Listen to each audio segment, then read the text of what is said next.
ಆಯ್ತು. ಇನ್ನೊಂದು ನಮ್ಮ ಹಿರಿಯ ಶಾಸಕರಿಗೆ ಅತ್ಯಂತ ಅಪಮಾನಕಾರಿಯಾಗಿ ನಮ್ಮ ಹಿಂದೆ ಕುಂಡ್ರಿಸುವಂತ ವ್ಯವಸ್ಥೆ ಮಾಡಿದ್ದೀರಿ. ಹೋದ ಸದನದಲ್ಲಿಯೂ ಸಹ ತಮ್ಗೆ ವಿನಂತಿ ಮಾಡ್ಕೊತೀವಿ, ನಾವು 6 ಸಲ 5 ಸಲ ಆಯ್ಕೆ ಆದಂತವ್ರಿಗೆ ಮುಂದೆ ಕೊಡುವಂತ ವ್ಯವಸ್ಥೆನ ಮಾಡಬೇಕಾಗಿತ್ತು. ಗಮನಕ್ಕೆ ತಗೊಂಡು ಬಂದಿದ್ದೀವಿ. ಈ ಸಲನೂ ಸಹ ನಮ್ಮ ಕೊನೆಗೆ ನನಗೆ ಎಷ್ಟೇ ನಮ್ಮ ಯತ್ನಾಳ್ ಸಾಹೇಬ್ರನ್ನ ಮಾತಾಡ್ತಿದ್ದಾರೆ. ರಂಗನಾಥ್ ಬಿಜೆಪಿ ಏನ್ ಸಿಗ್ತಾ ನಿಮ್ಗೆ? ಯತ್ನಾಳ್ ಸಾಹೇಬ್ರನ್ನ ಅನಾಥರು ಮಾಡ್ಬಿಡವ್ರೆ, ಅದಕ್ಕೋಸ್ಕರ ನಾವೆಲ್ಲ ನಿಮ್ ಜೊತೆ ಇದ್ದೀವಿ. ಪ್ರಶ್ನೆ ಶುರು ಆಗ್ಲಿ. ನಮಗ ಇನ್ನೊಮ್ಮೆ ನಮ್ಮ ಸೀಟುಗಳ ಬಗ್ಗೆ ಪುನರ್ ಪರಿಶೀಲನೆ ಮಾಡಿ ನಾಳೆ ಒಳಗಾಗಿ ತಾವು ವಿಧಾನಸಭಾ ಅಧ್ಯಕ್ಷರಾಗಿ ಒಂದು ಒಳ್ಳೆಯ ನಿರ್ಣಯ ತಗೋಬೇಕಂತೇಳಿ ನಾವು ಅತ್ಯಂತ ಕಳಕಳಿಯಿಂದ ತಮ್ಮಲ್ಲಿ ಪ್ರಾರ್ಥನೆ ಮಾಡ್ತೀವಿ. ಒಂದು ನಿಮಿಷ ಎಲ್ಲರೂ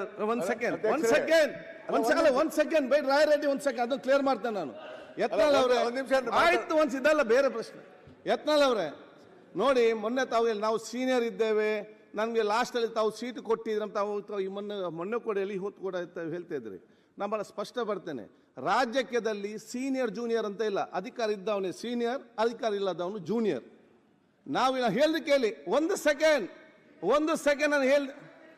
ನಾನು ಹೇಳ್ದು ಕೇಳಿ ಇಲ್ಲಿ ಆಯ್ತು. ಒಂದು ಹೇಳ್ದು ಕೇಳಿ, ನಾವು ಇಲ್ಲಿ ಸೀಟು ಕೊಡುವಾಗ ಸೀನಿಯಾರಿಟಿ ನೋಡಿ ಕೊಡುದಲ್ಲ. ಯಾರಿಗೆ ಜಾಸ್ತಿ ಸಂಖ್ಯೆ ನಂಬರ್ ಇದ್ರೆ ಅವ್ರಿಗೆ ಈ ಸೈಡ್ ಕೊಡುವಂಥದ್ದು, ಕಡಿಮೆ ಸಂಖ್ಯೆ ನಂಬರ್ ಇದ್ರೆ ಈ ಕಡೆ ನಾವು ಕೊಡುವಂಥದ್ದು. ಅದಕ್ಕಿಂತ ಕಡಿಮೆ ಇದ್ರೆ ಆ ಕಡೆ ಬಂದು ಸೇರ್ತಾರೆ. ನೀವು ಇಲ್ಲಿದ್ದಾಗ ನಿಮಗೆ ಫ್ರಂಟ್ ಸೀಟಲ್ಲೇ ಕೊಟ್ಟಿದ್ದೆವು. ನಿಮ್ಗೆ ಬೇಕಾದಾಗ ಇಲ್ಲಿ ಬರುವುದು, ಬೇಡದಾಗ ಅಲ್ಲಿ ನೀವು ಬಿಟ್ಟು ಹೋದ್ರೆ ನಾವೆಂತ ಮಾಡ್ಲಿಕ್ಕೆ ಅಲ್ಲಿ ಕೊಡ್ಲಿಕ್ಕೆ ಆಗ್ತದೆ? ನನಗೆ ನೀವು ನಮ್ಮ ಈ ಕಡೆ ಬಂದ್ರೆ ಇಲ್ಲಿ ಫ್ರಂಟ್ ಅಲ್ಲಿ ಬರ್ತದೆ, ನೀವು ಇಲ್ಲಿ ಬಂದ್ರೆ ನಿಮ್ಗೆ ಇಲ್ಲಿ ಫ್ರಂಟ್ ಅಲ್ಲಿ ಬರ್ತದೆ. ಅಧ್ಯಕ್ಷರೇ, ನಾವು ಬೇಕಂದಾಗ ಬರುವುದು ಬಿಡೋದಲ್ಲ, ನಾವೇ ನಿಜವಾದಂತ ನಿಷ್ಠಾವಂತ ಕಾರ್ಯಕರ್ತರು. ಈ ಸದನದಲ್ಲಿ ನಿಜವಾಗಿ ವಿರೋಧ ಪಕ್ಷ ನಾಯಕ ಅಂದ್ರೆ ನಾನೇ. ಆಯ್ತು, ನಾ ಅಡ್ಜಸ್ಟ್ಮೆಂಟ್ ಕೇಳಿ ಅಲ್ಲ, ನಾ ಯಾರು ಕೂಡ ಹೊಂದಾಣಿಕೆ ಮಾಡ್ಕೊಂಡಿಲ್ಲ, ನಾ ಮುಖ್ಯಮಂತ್ರಿಗಳ ಕಚೇರಿಗೆ ಹೋಗಿಲ್ಲ, ಯಾವ ಮಂತ್ರಿಗಳ ಬಳಿ ದಯಾಪರನಾಗಿ ಕೇಳ್ಕೊಂಡಿಲ್ಲ. ಬಿಜೆಪಿ ವಿರೋಧ ಪಕ್ಷದ ನಾಯಕರು ಬೇಕಾದ್ರೆ ಡೆಪ್ಯೂಟಿ ಸ್ಪೀಕರ್ ಪಕ್ಕ ನೀವು ಒಂದು ಕುರ್ಚಿ ನನಗೆ ಅಲಾಟ್ಮೆಂಟ್ ಮಾಡ್ಬೇಕಂತ ವಿನಂತಿ ಮಾಡ್ಕೊಂಡು. ಓಕೆ, ಈಗ ರಾಯರೆಡ್ಡಿ ಅವರು. ಮಾನ್ಯ ಅಧ್ಯಕ್ಷರೇ,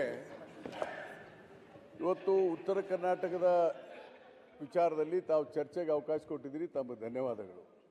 ಆದರೆ ಕ್ವಶನ್ ಅವರ್ ತೆಗೆದು ಕೂಡಲೇ ಉತ್ತರ ಕರ್ನಾಟಕದ ಚರ್ಚೆ ಮಾಡುವಂಥ ಅವಶ್ಯಕತೆ ಇಲ್ಲ. ಮಾನ್ಯ ವಿರೋಧ ಪಕ್ಷದ ಮುಖಂಡರು, ವಿರೋಧ ಪಕ್ಷದ ನಾಯಕರು, ಅವರಿಗೆ ಕೇಳ ಹಕ್ಕಿದೆ, ನಾನು ಅದ್ರ ಬಗ್ಗೆ ನಾನು ಡಿಸ್ಪ್ಯೂಟ್ ಇಲ್ಲ. ಆದರೆ ನೀವು ಈಗಾಗಲೇ ಅಜೆಂಡಾದಲ್ಲಿ ಉತ್ತರ ಕರ್ನಾಟಕ ಚರ್ಚೆ ಹಾಕಿಬಿಟ್ಟಿದ್ದೀರಿ. ಹಾಕಿದ್ರಿಂದ there is no meaning for the adjournment motion at all. You cannot admit. ನೋಡಿ, ಅದರಲ್ಲಿ rules 162 it is categorically said speaker to decide admissibility of the motion, any motion. ಅದಕ್ಕೆ ನೀವು ಡಿಸೈಡ್ ಮಾಡಬೇಕು. ಅದಕ್ಕೆ ಈಗಾಗಲೇ ನೀವು ಅಜೆಂಡಾದಲ್ಲಿ ಫಿಕ್ಸ್ ಮಾಡಿಬಿಟ್ಟಿದ್ದೀರಿ ಉತ್ತರ ಕರ್ನಾಟಕ ಚರ್ಚೆನ. ಅದಕ್ಕೆ ಅವರೇನು ಅಡ್ಜರ್ನ್ಮೆಂಟ್ ಮೋಷನ್ ಕೊಟ್ಟಿದ್ದಾರೆ ಅದಕ್ಕೆ ವ್ಯಾಲ್ಯೂ ಇಲ್ಲ. ಅದನ್ನು ತಾವು ಅವ್ರಿಗೆ ಹೇಳಿ ಕ್ವಶನ್ ಅವರ್ ಮುಗಿದ ತಕ್ಷಣ ಉತ್ತರ ಕರ್ನಾಟಕದ ಚರ್ಚೆ ಮಾತಾಡಿ. ಬಹಳ ಸಂತೋಷ ನೀವು ಒತ್ತಾಯ ಮಾಡ್ತಿರೋದು. ಅದಕ್ಕೊಂದು ರೂಲಿಂಗ್ ಕೊಡಿ. ಚರ್ಚೆ ಮಾಡೋದು ಅವಶ್ಯಕತೆ ಇದೆ ಅಧ್ಯಕ್ಷರೇ.